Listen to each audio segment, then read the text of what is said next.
I believe gold is in this like bull market phase right here. But the stock market in general, I think, is in a stage 3 topping phase. Yes, it's making all-time highs, but the Magnificent Seven, as you and I talked about a few months ago, are kind of doing most of the heavy lifting. It's not the healthiest market. And when the momentum does stall out, when gold and silver are telling us something bad is brewing, we don't know what it is. We don't know when the shoe is going to drop or the hammer is going to drop. But it's a huge warning sign. And when it does, there's going to be mass exodus out of the momentum stocks, out of the Magnificent Seven, and the market's going to collapse. So let's go back to 2008. You and I touched on this, Daniela, a couple of months ago when we were going over this. And I was talking about how gold was setting up. So just to set the stage here, the left chart, everyone, is the S&P 500 candlestick chart. It's the weekly chart, and it happens to be the 2007 market top. Just before the stock market fell, as you can see, it fell about 55%. And so we're in this unique scenario. Now, every time the market has a financial reset, it's always for a different reason. No two times are alike, but they are similar. And so the yellow line on here is the chart of gold. Now, if we look on the right-hand chart over here, we can see we've got the S&P 500 hitting all-time highs. We've got gold also outperforming as one of the best assets going forward here. And we have this unique scenario. And what's really unique is we finally have this first pullback in gold right now where we are. We've had this first kind of sharp pullback to try and spook out, momentum traders who kind of chase things late, got in a little bit late. And what's interesting is we saw this back in 2007. We saw a few red bars on the S&P 500 and gold started to pull back. Now, what's really interesting here is when we kind of look at what the other assets have done. So we saw leading up to this, I've got multiple charts layered underneath. This is GDX, the silver futures, platinum, and palladium. And what's interesting is, we really saw this herd mentality, everyone piling into the precious metal space over the past couple of months. And of course, all of these get their first kind of big push to the upside. That's herd mentality. Whoever is open-minded to buy anything in the precious metal space is more or less has moved in, and they're starting to drive the market higher. And what's interesting is if we were to look where we are now on the charts on the right-hand side, you can see we've got gold with its first pullback. We've got a few weekly red bars on the S&P 500. And of course, we've seen the same scenario. And I was talking about this over the last couple of months, really over the last month and a half, saying everyone wants to be in the precious metal space. And of course, you can see the volume and the moves in all of the precious metals complex have been moving up. If people who aren't in gold, more or less bought into gold over the last few weeks near the kind of short-term market top. And so the big scenario here, Daniela, is like, what's going to happen after this? If it's similar to 2007, then if we kind of look at this chart, eventually the stock market will eventually struggle and start to sell off. Gold will keep moving higher. And eventually we're going to see a fairly big move. It's about a 30% move or so in gold, I think, to the upside. And we're going to see miners continue to move higher. Now, miners will probably struggle a little bit because they're a stock stuck in the stock market. And if the stock market is actually going down, gold miners, are stuck in that market. It's like a falling tide. It's going to pull all boats down. So there'll be a choppier, rougher play. The smoothest play is gold, silver, platinum, or palladium because they're a metal. They're outside of the stock market. So it's not affected in this market environment. If stocks sell off, people are actually going to pull money out of the stock market and push it into the precious metals space. So that's kind of where I think we're going to see. And, if I had to compare where we are, this little hiccup on gold and the stock market right here starting to struggle is, I believe, kind of where we are right now. When we look at this hard right edge, I believe we're this circle, and then we're going to see a big leg higher. So, the sentiment and how all these different asset classes are moving right now are kind of the precursor.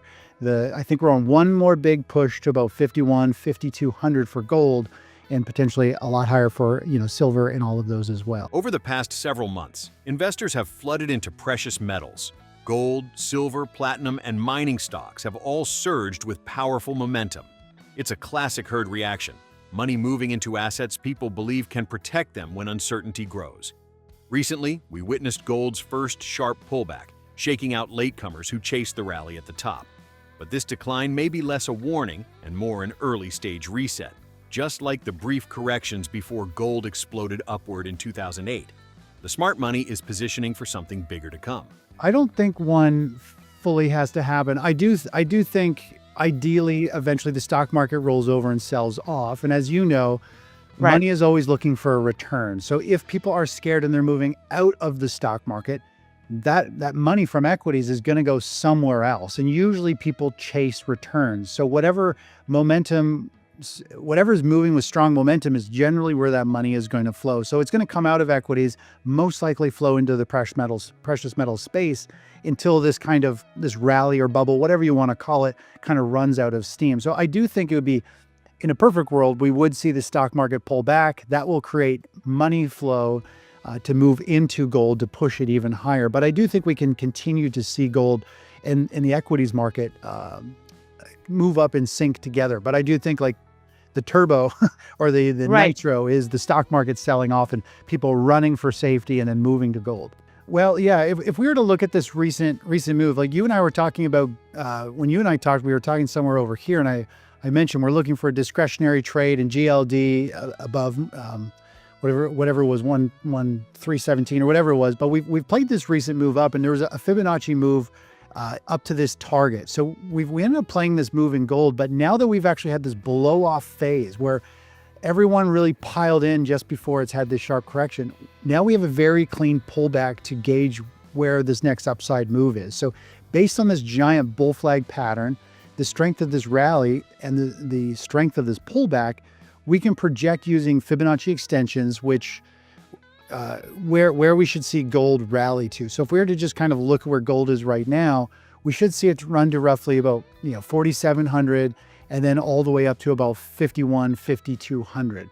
And do I think it'll be a smooth ride? I think once it starts to take off, I think it'll be fairly quick and fluid. It'll ramp up. I do think, as you mentioned, I think this move to 5,000 could be very swift. One of the good examples of this is if we just go to the monthly chart, and we're in this parabolic kind of phase where things go straight up. So we could get a couple green bars, which is a couple monthly bars, and we could be there in no time at all. And from where we are right now, it's only a 25% move, roughly, to that 5,000 mark. So things are going to pick up speed. If we go back, to the 1980s, 1970s bubble. Whoops, it's hard to grasp this, but again, I think we could have we're right here, and we've had that first run. We're having that first pullback and pause, and then we're going to explode up, and I think we're going to see all the precious metals take off. So I think that's where we're at. I think it will be fairly smooth until we get to a top. Then it'll probably have a very abrupt turning point. Markets never move perfectly in sync, but cycles do rhyme. Today, gold appears to be forming a massive bullish structure, suggesting a 30% plus surge could unfold quickly.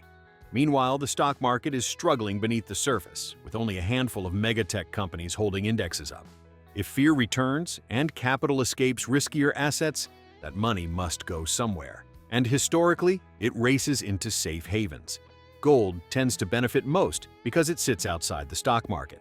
It's not dependent on corporate earnings, central banks, or confidence. It simply reflects reality. Abrupt turning point. Yeah, so a good example of this is what happens when we get into these crowded plays, these high momentum moves. The best is really just to go look at the silver chart. So if we look at silver, we'll just zoom out on this chart here, and you look at these. If it's going to load anymore, we're in this parabolic phase. One green bar, we could, be at 5,000 in gold. One more month or green bar, we could be at $5,600 or $70 silver. Who knows? But, you give this chart to a fifth grader and say, well, what should happen next? Over the next couple bars, everybody's going to be like, it's most likely going to come straight back down. So that is obviously a momentum move coming to an end. It's obviously fairly abrupt. What goes straight up in general comes straight back down simply because it's not sustainable. We want something to grow steady over years so that it doesn't get into these kind of bubble moves where it becomes a crowded play. It's moved too far too fast. Profit takers jump in. Right. It becomes an emotional trade. And when people pile in emotionally, they also exit emotionally. And it creates a huge sell-off. That's why we see like the meme stocks when they go straight up and then come straight back down. If it's emotions in, and then it's going to be emotions out. So you get these big spikes and then you have these huge drops. And that's kind of what we're playing with in the precious metals space temporarily right now, is we're in this buying feeding frenzy. And this first pullback in gold really is, to me, is just the first little hiccup. The market just trying to shake things up a little bit before we have another big push and go higher. Technical models now reveal a possible fast-moving parabolic phase. A push toward $700 and potentially the symbolic $5,000 level could happen in a matter of months rather than years, especially if panic triggers a rush to safety. Financial markets increasingly rely on speculation, leverage, and emotional trading. We've seen this movie before. Assets climb too far, too fast, then one spark reverses everything. Silver and platinum could see even greater percentage gains, but they also face higher volatility. The key message: stability is an illusion when debt, inflation, and systemic stress all accelerate together. Right, and that's why you should be looking at this long term. So you're saying 5,100 could possibly be the top for now. Yeah. It's tough because when we're in this type of parabolic move, it's really hard to pick tops because I hear you. These things can just go straight up. Yeah. But that's where the charts are pointing to. Okay, let's, we talked gold, we talked silver. Do you want to pull up Bitcoin and see what do you see in the cards here? Yeah, Bitcoin has got a pretty ugly chart. I've been talking about this for a couple of weeks, or actually a couple of months, just saying steer clear of Bitcoin. This is the daily chart. If we go back to about May, what you want to look at a chart like this is simply as a series of higher highs. It has a series of lower lows, which is known as a megaphone pattern, meaning it's a broadening formation. It goes higher, it makes a higher high, and then it makes a lower low, and then a higher high and a lower low, and it's carrying more and more risk. Every move makes it so it just carries more risk that you could potentially lose. Every breakout to the upside is rejected. Every breakdown where you think it's going to collapse, but gets bought up and it moves higher. So this is a pretty ugly chart. You really don't want to mess with Bitcoin where it is. If you just draw a line across here, some resistance levels. We talked about how a lot of damage was done with this fake out, and then this drop, and how the price really stalled, and now it's moving lower. So Bitcoin is not like, I don't trade Bitcoin as a long-term play. We do the occasional trade in it, but there's no real clarity here. For all we know, in a couple days, in a week or two for now, this thing will reverse around. It'll be at 126,000. But that means you have to pick a bottom. That means you're willing to take massive risk. And that's just not the type of trading or investing that I do. Many investors have turned to Bitcoin as digital gold, but its current behavior tells a different story. A broadening megaphone pattern suggests rising danger. Each bounce pulls traders in, while every drop shakes them violently back out. It is a playground for speculation, not for protection. Unlike gold, Bitcoin has no centuries-long track record in monetary crises. As institutional enthusiasm cools, investors may discover that trust is easier to withdraw than to build. In the next liquidity crunch, digital assets may not provide the lifeline many expect, and gold could reclaim its throne uncontested. Good roundup, Chris. I mean, just to wrap here, I think what people enjoy really listening to is your bigger thesis of how you really believe we're headed towards some sort of a reset here. Do you still, like, where are you at now in your in this chapter, I guess? What chapter are we in? Yeah, I mean, if I was to kind of show somewhat the chapters, the way that I look at the market, which there's kind of 4 stages to the market, and every asset class and everything runs on its own time frame. But I believe gold is in this like bull market phase right here. But the stock market in general, I think, is in a stage 3 topping phase. Yes, it's making all-time highs, but the Magnificent Seven, as you and I talked about a few months ago, are kind of doing most of the heavy lifting.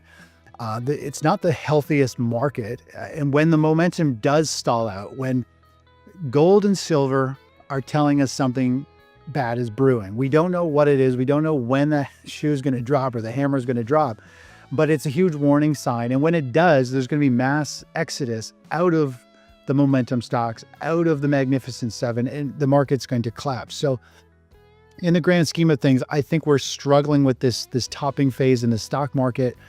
When we come down to the cycle, we tend to see precious metals do exceptionally well and come to life just before this blue cycle, which is the stock market cycle, actually puts in a top. So gold is telling us all of that.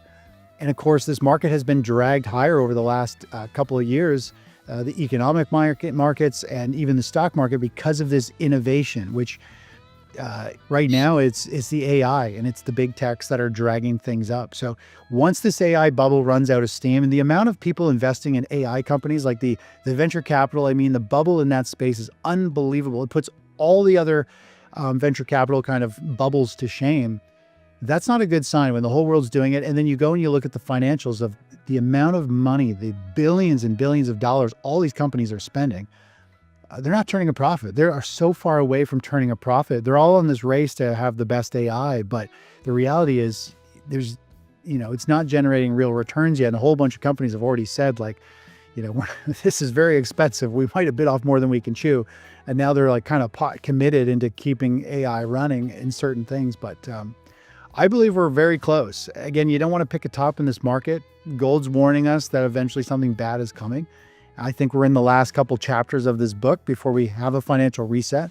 And I think gold is kind of the short-term play over the next several months. I think gold could have this very strong rally along with silver and precious metals. Beneath the excitement of record stock prices lies a silent stress fracture. The global economy has grown dependent on cheap money, immense debt, and speculative booms, especially in AI technology. Many companies powering this hype are burning cash with no path to profitability. Meanwhile, gold's rapid rise acts as a warning signal, historically flashing before major turning points. Whether the next trigger is banking stress, geopolitical shock, or a slowdown in the tech bubble, gold appears to be entering the final chapters of a powerful cycle. The question isn't if capital will seek safety, only when and how fast.